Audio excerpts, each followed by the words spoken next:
We'll now add a sidebar, a quote, and header information to our document. To add a sidebar, we would go again to the Insert tab on the ribbon, and then we would go to Text Box. And if we click on the drop down on Text Box, you'll see that we have quotes and sidebars that can be added to our document, and we are going to go down and we are going to choose the retrospect sidebar. Now, of course, the important thing is that you would have your insertion point positioned within the document and on the page where you want to add this element.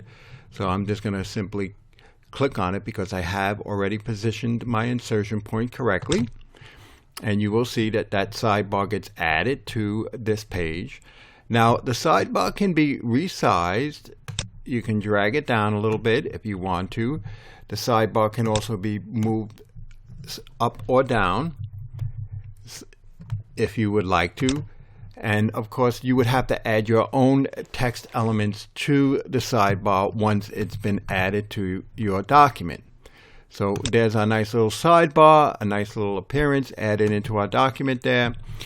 Now let's go ahead and let's add another element. I'll scroll up a bit in our document, and now I want to put in a quote, so a poll quote. So I'm going to click up here where I want that poll quote to be inserted, and again I'm going to go to the Insert menu, and the poll quotes are found in the same area, Text Box, and we click on the drop down, and we're going to keep it consistent. Again, we're going to choose Retrospect, and I'm going to go to the quote, and I'm going to click on there, and you'll see it adds that quote to my document at the insertion point. Again, these elements can be moved and repositioned, and this is a poll quote, so you're going to be pulling something from the main body of text, and you want it to stand out within your document, and so you're going to add that poll quote. Now keep in mind, we're using the same name for all of these quick part elements to keep our document consistent in appearance.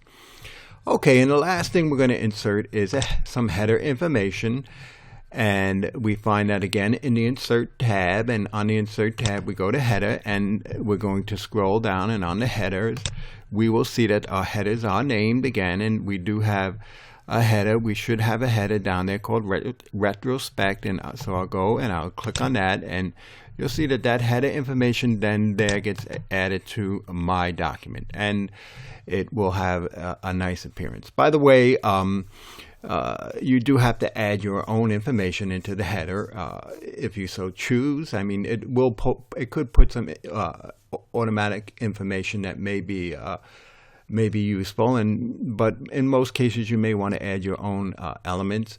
And of course, to the sidebar and the poll quote as well, you would add your own text elements. So we've added a couple of more additional elements to our document as we continue to build the pieces. We've added a cover page.